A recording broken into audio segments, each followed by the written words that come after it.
Bonsoir, bonsoir et bienvenue à vous qui nous suivez en direct ou en différé. Où que vous soyez, vous avez choisi la bonne place.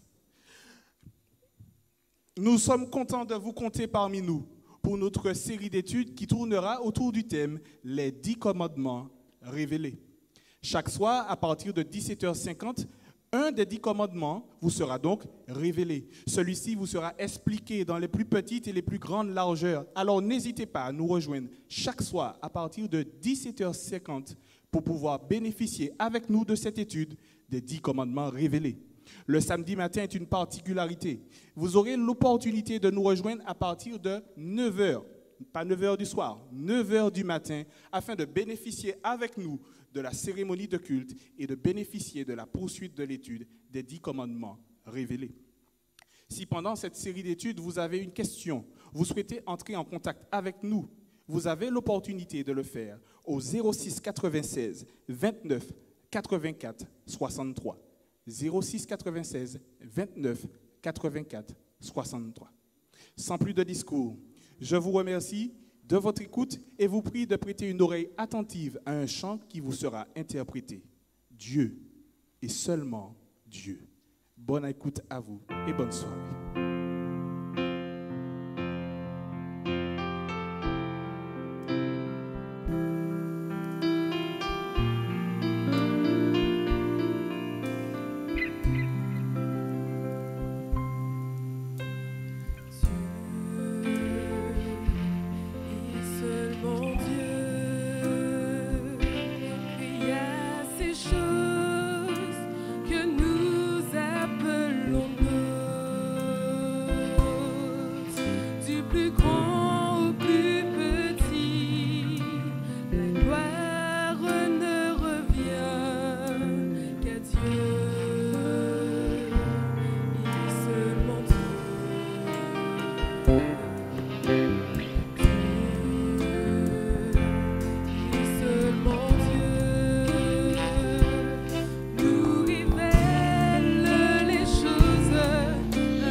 Commandements. Et aucune autre puissance ne peut changer ses plans. C'est Dieu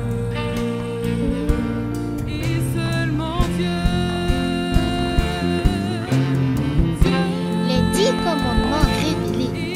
Tout de suite, le premier commandement sera présenté par le pasteur Daniel Lassoumi.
Magnifique chant, Dieu et seulement Dieu.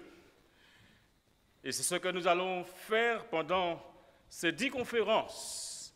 Présenter Dieu, présenter les paroles de Dieu, Et le livre de prédilection que nous allons utiliser, c'est celui de l'Exode. Nous irons dans un chapitre, celui du chapitre 20, et nous passerons en revue chaque déclaration faite par Dieu. Nous vivons dans un monde où les gens, et particulièrement dans le contexte du postmodernisme, où chacun s'érige en homme, où chacun pense avoir la vérité, où chacun pense dire les choses selon sa convenance. Ainsi donc, si ça me procure du plaisir, c'est bien. Si cela me fait bondir, c'est bien. Mais lorsqu'il s'agit de fixer les paramètres par lesquels nous allons nous organiser, avoir des relations sur le plan vertical, mais aussi sur le plan horizontal, il nous faudra avoir non pas une directive humaine, mais une directive divine. Et c'est pourquoi nous voulons permettre à la parole de Dieu de parler. Les 10 commandements ont pris beaucoup de coups de fusil. Les commandements ont été attaqués par beaucoup de personnes. Et jusqu'à maintenant, il y en a qui ne veulent pas entendre parler. Mais Dieu, jusqu'à ce jour, il est assis sur son trône. Amen. Dieu, jusqu'à ce jour, il a entre ses mains les rênes de l'humanité. Et personne ne peut le déstabiliser. Je voudrais nous inviter ce soir, alors que nous commençons cette série de conférences sur le décalogue, les 10 commandements, les 10 paroles de Dieu, vous inviter à ouvrir la Bible dans le livre de l'Exode, chapitre 20. Et nous lisons les versets 1 à 3. Alors, Dieu prononça toutes ces paroles en disant: Je suis l'Éternel, ton Dieu, qui t'ai fait sortir du pays d'Égypte, de la maison de servitude. Tu n'auras pas d'autre Dieu devant ma face. Prions le Seigneur. Père éternel, ta parole a été ouverte et elle a été lue. Et dans le livre de l'Exode, chapitre 20, tu nous as indiqué que tu es l'Éternel qui ait fait sortir les enfants d'Israël de la maison de servitude. Et tu nous dis ce soir, et en forme d'injonction, tu n'auras pas d'autre Dieu devant ma face. Nous voulons comprendre ce que tu veux nous enseigner. Nous voulons comprendre ce que tu veux transmettre à l'humanité, mais de manière singulière à chacun de nous. Ainsi, Père éternel, que le Saint-Esprit soit l'instructeur principal de ce message. Et maintenant, bon Père éternel, prends possession de ton serviteur. Cache-le derrière la croix afin que tu sois vu et que ton message soit entendu dans le nom de Jésus. Amen. Alors, Dieu prononça. S'il y a une chose que Dieu sait faire bien, c'est de prononcer. Dieu ne veut pas laisser l'humanité dans l'ignorance. Ainsi, Dieu se lance dans une série de prononcements.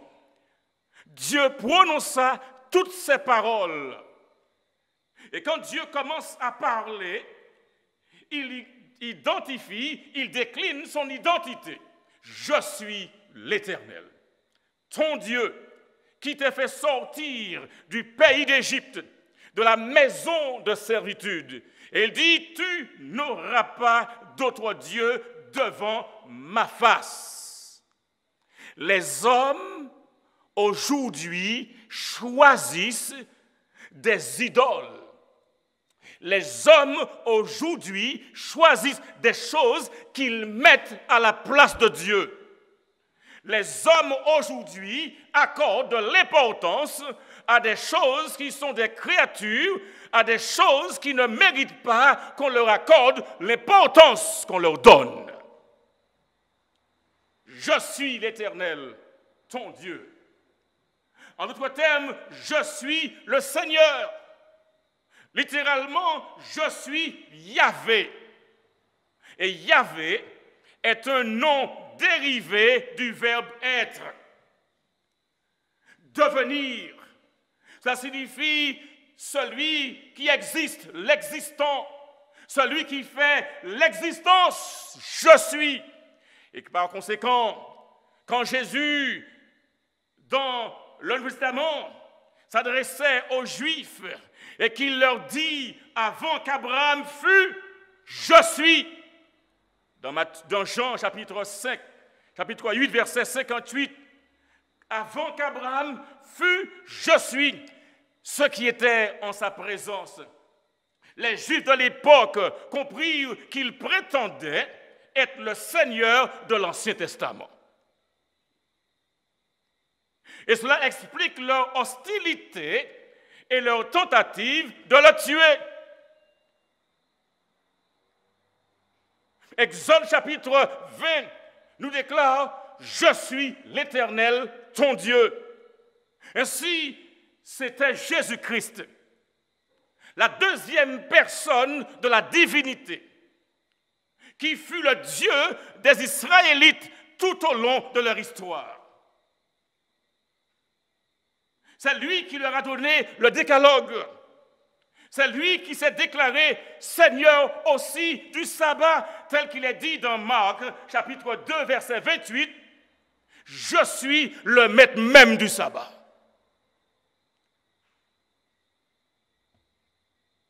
Le grec « Zoé » parle du vivant, le vivant. Et c'est l'équivalent de l'hébreu « Ei, Asher, Eyer ». Je suis celui qui suis. Dieu, il a proclamé sa loi. Une loi sacrée au milieu du tonnerre, au milieu de feux d'artifice, au milieu de grandes manifestations. Et lorsque Dieu promulgue sa loi, il ne le fait pas en catimini. Lorsque Dieu communique sa loi à l'humanité, il le fait de manière grandiose. Et s'il y a quelqu'un qui peut organiser des feux d'artifice, c'est bien Dieu.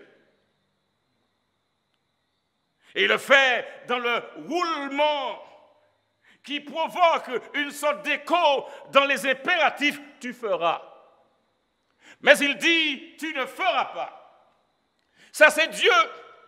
Il a toute la puissance, toute l'autorité pour dire « tu feras » et aussi pour dire « tu ne feras pas ». Les préceptes exigeants du décalogue soulignent la justice de leur auteur, mais aussi la rigueur de ses exigences. Mais la loi était aussi un rappel de sa grâce. Il y en a qui pensent que la loi est rigide, que la loi est sèche, mais la loi est aussi un rappel de la grâce de Dieu. Alléluia! Car le même Dieu qui a prononcé la loi est celui qui a conduit son peuple hors d'Égypte. Le même Dieu qui les a affranchis du joug de la servitude. Donc Dieu n'est pas celui qui a apprécie l'esclavage. Dieu est le Dieu de la liberté. D'ailleurs, lorsqu'il crée l'homme, il le crée à son image. Il lui donne le pouvoir du choix. Il lui donne le libre arbitre. Ainsi, chaque être humain doit pouvoir, en son âme et conscience, se déterminer et faire le choix à partir d'éléments concrets, éléments sûrs. Dieu, il accorde à l'homme la liberté. Et c'est pourquoi lorsque le peuple est en esclavage en Égypte, Dieu va se manifester et il va délivrer son peuple de la servitude d'Égypte. C'est lui qui a donné les précieuses promesse à Abraham, à Isaac et à Jacob. C'est lui qui a donné les Écritures. Et puisque les Écritures font partie de l'Égypte, un symbole de l'état de péché, les Écritures donc présentent l'Égypte comme un symbole de péché. Et lorsqu'on pense à l'Égypte, on pense à la souffrance du peuple. Et la délivrance d'Israël d'Égypte peut être comparée à juste titre, à la puissance du péché. Mais quelle que soit la force du péché, la Bible déclare, là où le péché a abondé, la grâce a surabondé. Le Seigneur a libéré son peuple du pays de Pharaon afin de lui donner sa loi. De même, par l'Évangile, le Christ nous libère des liens du péché. Et lorsque nous pensons à Jean chapitre 8, versets 34 à 36, Jean chapitre 8, versets 34 à 36, la Bible est claire et elle nous dit dans Jean chapitre 8, à partir du verset 34, ce qui suit, en vérité, je vous le dis, leur répliqua Jésus, quiconque se livre au péché est esclave du péché. Or, l'esclave ne demeure pas toujours dans la maison, le Fils y demeure toujours. Si donc le Fils vous affranchit, vous serez réellement libres. Et le Christ est venu, non pas pour que nous restions dans l'esclavage, non pas que nous restions dans la servitude. Le Christ est venu afin d'exploser la citadelle de l'esclavage pour libérer son peuple. Ainsi, l'Égypte, ce symbole d'esclavage, ce symbole d'oppression, ce symbole de servitude, le Seigneur vient et il libère son peuple du pays d'Égypte afin de donner sa loi. Ainsi de même, l'Évangile, Christ nous libère des liens du péché afin que nous puissions garder sa loi. En lui se traduit par sa véritable obéissance. Oh mes amis, dans Jean chapitre 15, verset 10, la Bible déclare dans Jean 15, verset 10, « Si vous gardez mes commandements, vous demeurerez dans mon amour, de même que j'ai gardé les commandements de mon Père et que je demeure dans son amour. » Ça, c'est extraordinaire. Mais il dit aussi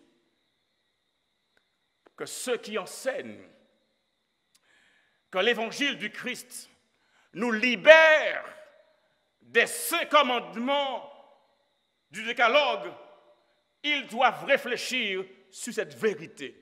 Parce que Jésus n'est pas dans l'intention, il n'a pas non plus le plan ou les plans de changer sa loi, d'anéantir sa loi. La délivrance d'Égypte devait fournir le motif d'obéissance à la loi de Dieu. Notez de manière très importante l'ordre.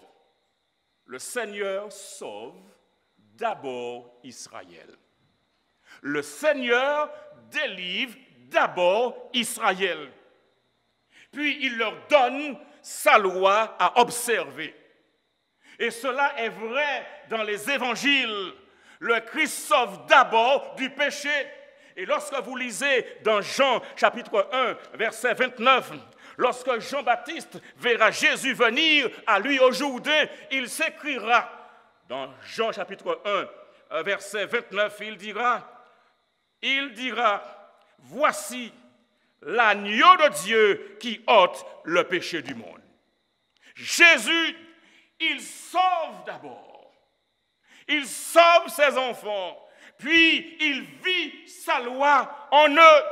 Et lorsque nous lisons dans Galates, chapitre 2, verset 20, très intéressant, Galates, chapitre 2, verset 20, parce que tout ce que Jésus nous demande de faire, il nous donne le pouvoir de le réaliser. Galates, chapitre 2, verset 20, la Bible nous enseigne, dans Galates, chapitre 2, verset 20, et nous lisons, ce qui suit, merveilleux texte. J'ai été crucifié avec Christ. Et si je vis, ce n'est plus moi qui vis, mais qui? C'est Christ qui vit en moi. C'est Christ qui vit en moi. Si je vis maintenant dans la chair, je vis dans la foi au Fils de Dieu qui m'a aimé et qui s'est livré pour moi. Le Christ, il vit sa loi en nous. Ce qui signifie que si nous nous soumettons à Jésus-Christ, ce qui aujourd'hui nous paraît impossible, et beaucoup de personnes regardent les 10 commandements et disent, mais comment vais-je faire pour observer ces choses? Non, Jésus, il vit sa loi en nous.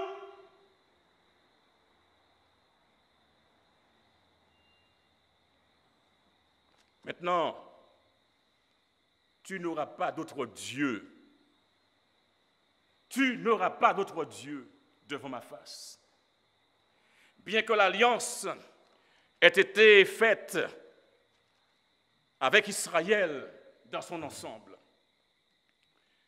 l'utilisation d'un verbe au singulier montre que Dieu s'adressait à chaque individu de la nation et exigeait de lui l'obéissance à la loi. On note bien qu'il a dit « Tu n'auras pas d'autre Dieu ». Une alliance qui est faite avec Israël. Mais chaque personne au sein de l'alliance doit répondre pour elle-même. Chaque personne dans le contexte de l'alliance doit répondre en étant obéissant. L'obéissance collective n'était pas suffisante. Et ça nous fait penser à quelque chose, l'humilité collective. L'obéissance collective n'était pas suffisante. Pour toujours, les 10 commandements dirigent le rappel et pèsent sur la conscience de chaque homme. Il y a des gens qui vont vous dire « ma conscience ne me gêne pas », qui vont agir à partir de la dictée de leur conscience.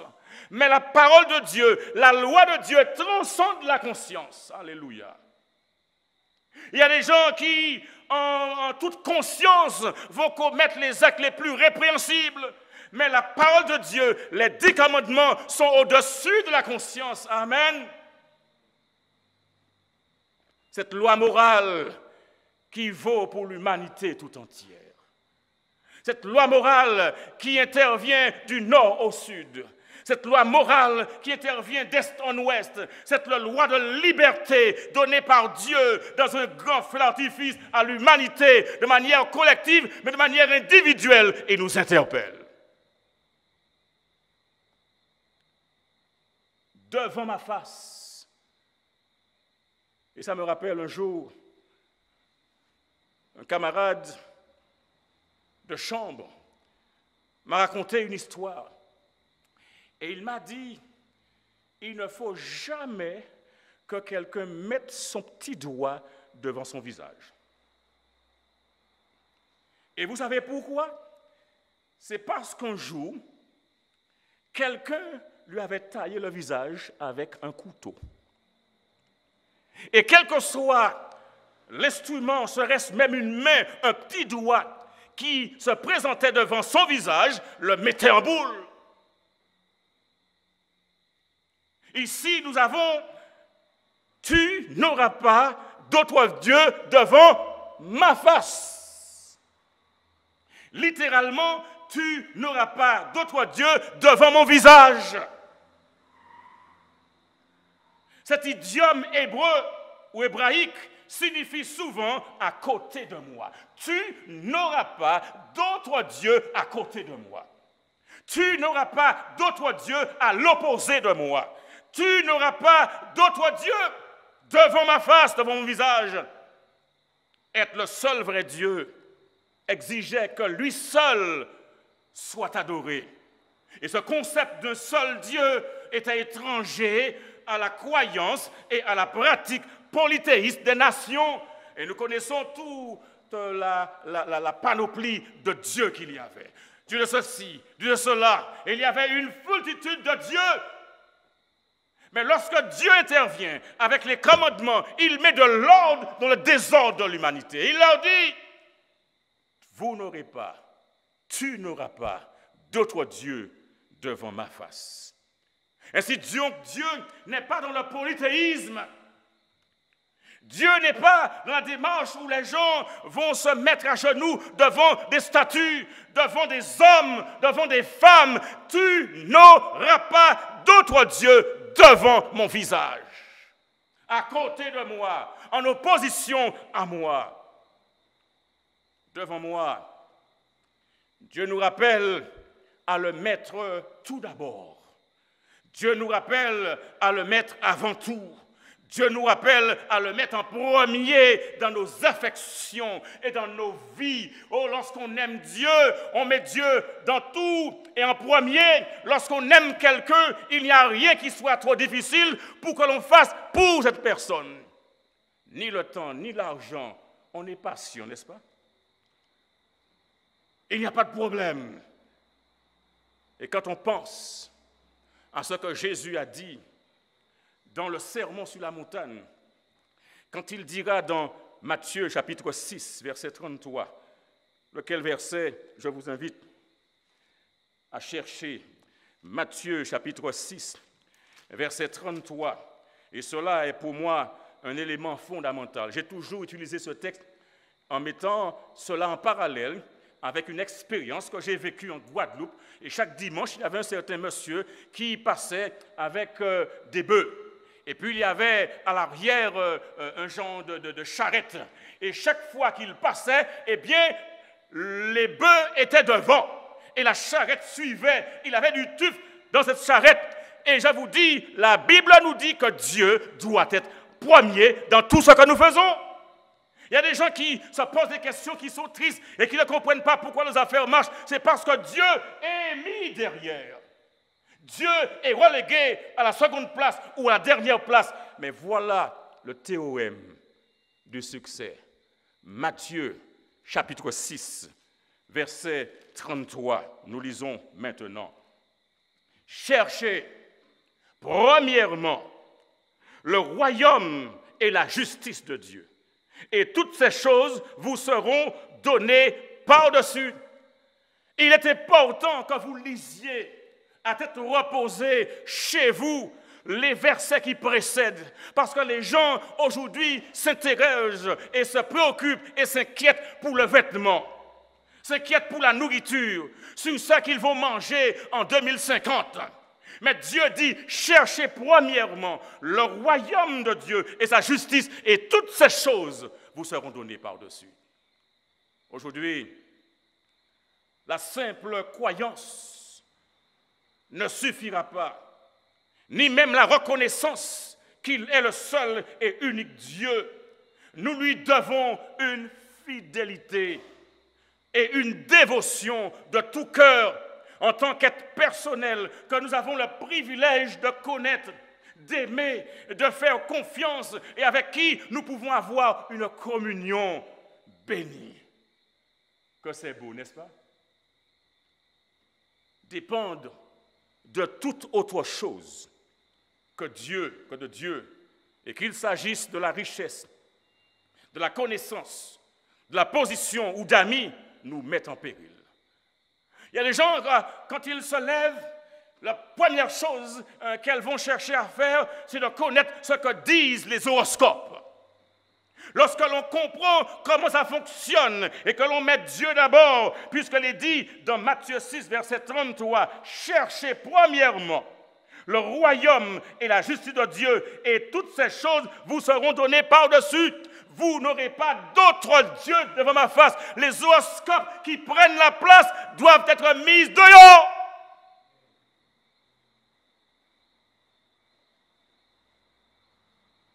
Lorsque nous comprenons que ce Dieu qui est l'éternel, celui qui fait l'existence, est un Dieu omnipotent, un Dieu qui peut accomplir toute sa volonté, et s'il peut prendre soin des oiseaux, de l'herbe, s'il peut faire que les oiseaux puissent voler et manger, il peut à plus forte raison prendre soin de l'homme créé à son image. Qu'en pensez-vous? Oui, ce Dieu, il peut le faire. Et il faut lui faire confiance. Ce Dieu n'est pas mort, il est vivant au siècle des siècles. Et en dépit de toute cette pandémie, en dépit de tous ces problèmes, ce Dieu est au contrôle de la situation. Parce que ce que l'ennemi de nos âmes vise, c'est de nous empêcher de vivre même pas une tierce de seconde. Il veut nous terrasser, mais Dieu le limite.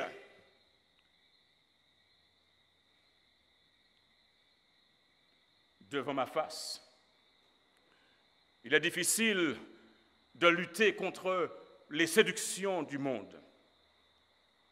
Et c'est si facile de se fier aux choses visibles, aux choses temporelles.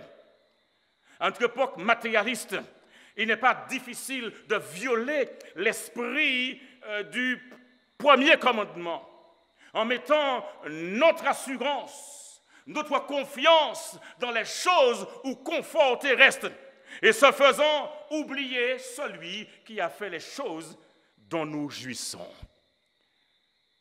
Tu n'auras pas d'autre Dieu devant ma face.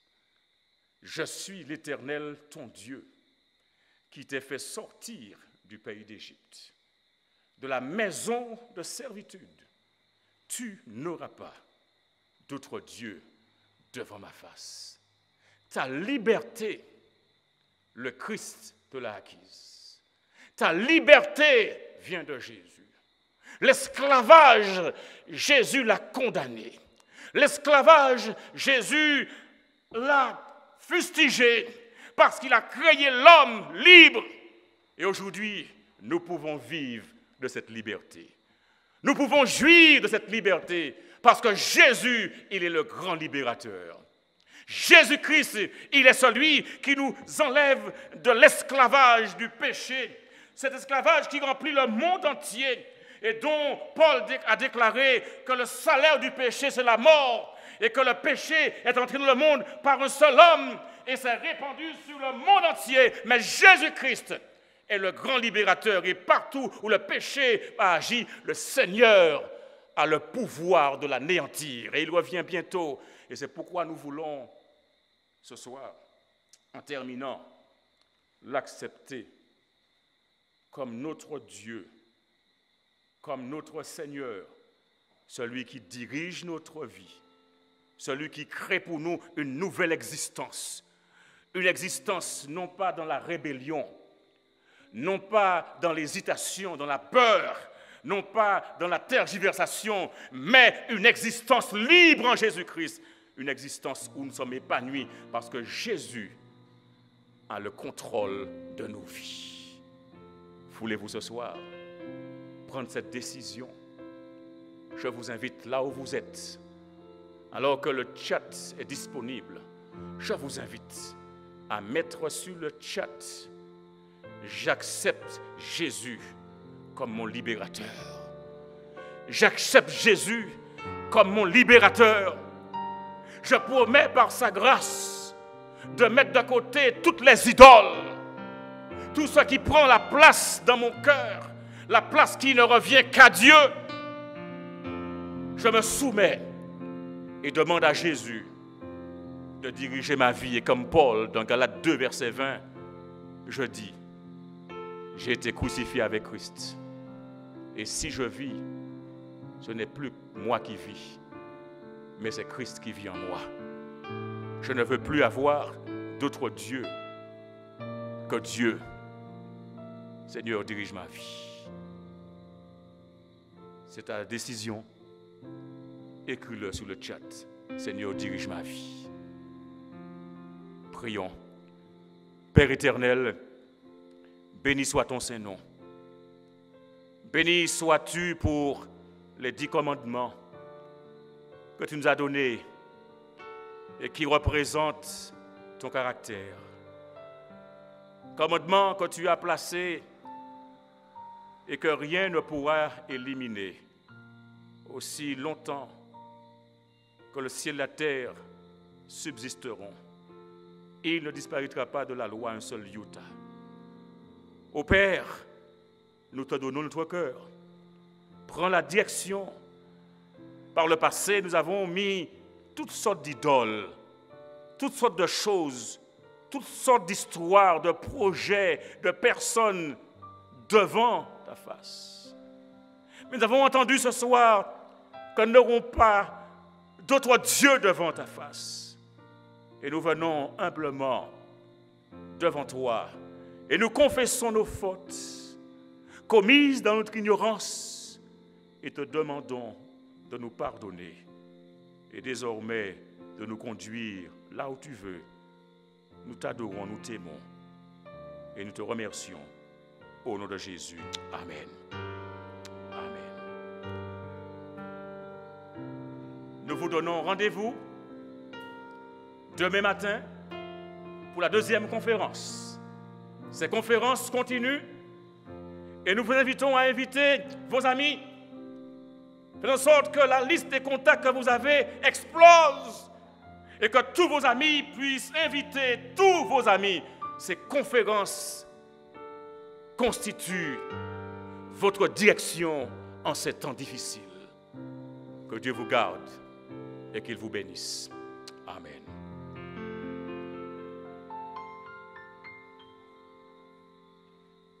Les 10 commandements révélés. Nous vous remercions de nous avoir suivis. Nous espérons que vous serez avec nous demain pour notre prochaine conférence. Vous souhaitez rentrer en contact avec nous pour une question sur le sujet du jour ou un sujet de prière? Contactez-nous au 0696 29 84 63. 0696 29 84 63. Nous vous remercions de votre écoute et à bientôt.